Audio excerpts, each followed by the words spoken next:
রাধে রাধে ভক্তবৃন্দগণ, আজকের এই ভিডিওটিতে আমরা জানব চৈত্র অমাবস্যার রাতে যে 5টি কাজ করলে ভাগ্য বদলে যায় আর শাস্ত্রের গোপন নিয়ম। তাই ভিডিওটি আপনাদের শেষ পর্যন্ত দেখার অনুরোধ রইল। আমাদের চ্যানেলে নতুন হলে অবশ্যই চ্যানেলটিকে সাবস্ক্রাইব করবেন, ভিডিওটিতে লাইক করবেন আর কমেন্ট বক্সে ভক্তি ভরে লিখে যাবেন রাধে রাধে। চৈত্র মাসের অমাবস্যা হিন্দু ধর্মে অত্যন্ত গুরুত্বপূর্ণ একটি তিথি। শাস্ত্র অনুযায়ী এই দিনটি শুধু একটি সাধারণ অমাবস্যা নয়, এটি এমন এক সময় যখন আধ্যাত্মিক শক্তি, পুণ্য ও পূর্বপুরুষদের আশীর্বাদ লাভ করার বিশেষ সুযোগ। পুরাণে বলা হয়েছে চৈত্র মাস হলো হিন্দু বর্ষের শেষ মাস, আর এই মাসের অমাবস্যা হলো একটি এমন তিথি যখন মানুষ নিজের জীবনের পাপ থেকে মুক্তি পাওয়ার এবং নতুন সৌভাগ্যের পথ খুলে দেওয়ার সুযোগ পায়।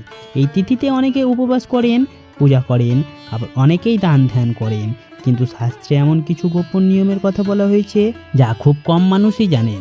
বিশ্বাস করা হয় চৈত্র অমাবস্যার রাতে যদি কিছু বিশেষ কাজ করা হয় তাহলে মানুষের জীবনে সৌভাগ্যের দরজা খুলে যেতে পারে। আজ আমরা জানব চৈত্র অমাবস্যার রাতে এমন 5টি বিশেষ কাজ যা শাস্ত্র অনুযায়ী অত্যন্ত শুভ বলে মনে করা হয়। চলুন সেগুলো একে একে জেনে নিই। প্রথমত, প্রদীপ জ্বালানো।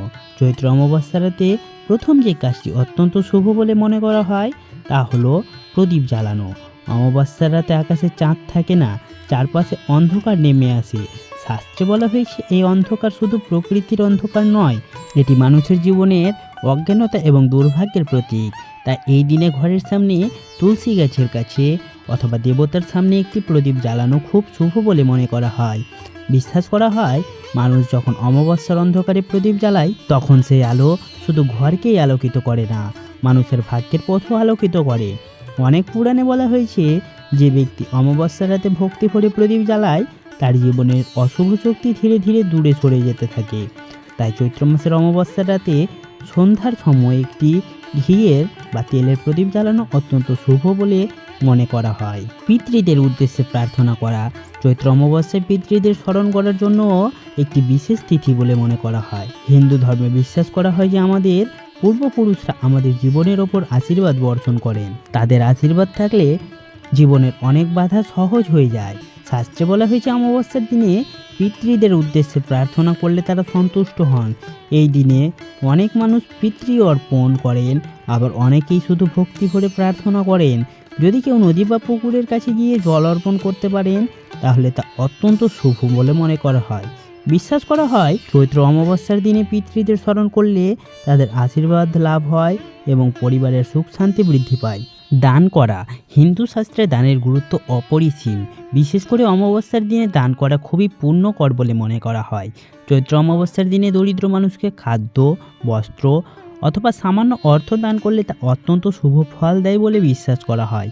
পুরাণে বলা হয়েছে যে ব্যক্তি নিঃস্বার্থভাবে দান করে তার জীবনে ঈশ্বরের কৃপা বৃদ্ধি পায়।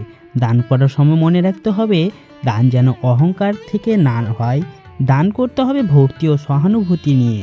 একটি ছোট দানও অনেক বড় পুণ্যের কারণ হতে পারে যদি তা আন্তরিকতার সঙ্গে করা হয়। জপ ও ধ্যান করা। চৈত্র অমাবস্যার রাত আধ্যাত্মিক সাধনার জন্য গুরুত্বপূর্ণ বলে মনে করা হয়। এই রাতে পরিবেশ অনেক শান্ত থাকে, তাই অনেক সাধক ও ভক্তরা এই সময়ে জপ ও ধ্যান করেন। যদি কেউ ভগবান বিষ্ণু, শিব বা নিজের ইষ্ট দেবতার নাম জপ করেন তাহলে তা অত্যন্ত শুভ ফল দিতে পারে বলে বিশ্বাস করা হয়। জপ করার জন্য কোনো জটিল নিয়মের প্রয়োজন নেই, শুধু মনকে শান্ত রেখে ভক্তি ভরে ঈশ্বরের নাম স্মরণ করলেই যথেষ্ট।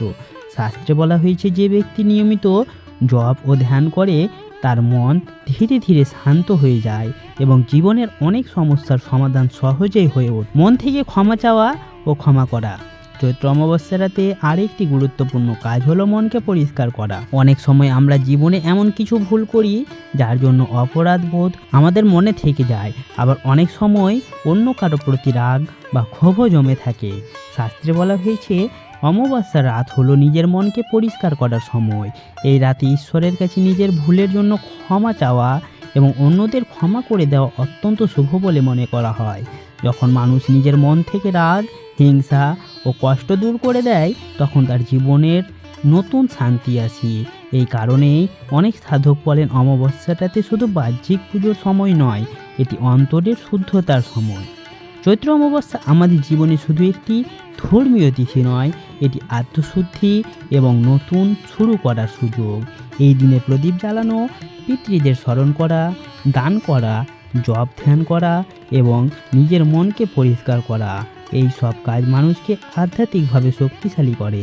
তবে মনে রাখতে হবে, কোনো কাজে কেবল বাহ্যিকভাবে করলেই যথেষ্ট নয়। সবচেয়ে গুরুত্বপূর্ণ হলো ভক্তি, আন্তরিকতা এবং সৎ মন। যদি এই তিথিতে মানুষ সত্যিকারের ভক্তি নিয়ে ঈশ্বরকে স্মরণ করে, তাহলে তার জীবনে শান্তি ও আশীর্বাদ আসতে পারে। চৈত্র অমাবস্যা তাই আমাদের মনে করিয়ে দেয়, জীবনের অন্ধকার যতই গভীর হোক, একটি ছোট আলো সেই অন্ধকার দূর করতে পারে। আজকের ভিডিওটি থাকছে এই পর্যন্তই।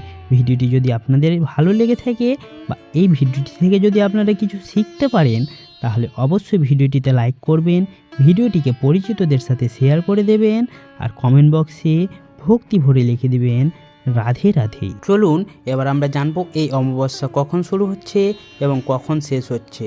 এই অমাবস্যা শুরু হচ্ছে 23 চৈত্র বুধবার সকাল 7টা 48 এবং শেষ হচ্ছে 4 চৈত্র অর্থাৎ বৃহস্পতিবার সকাল 6টা 58।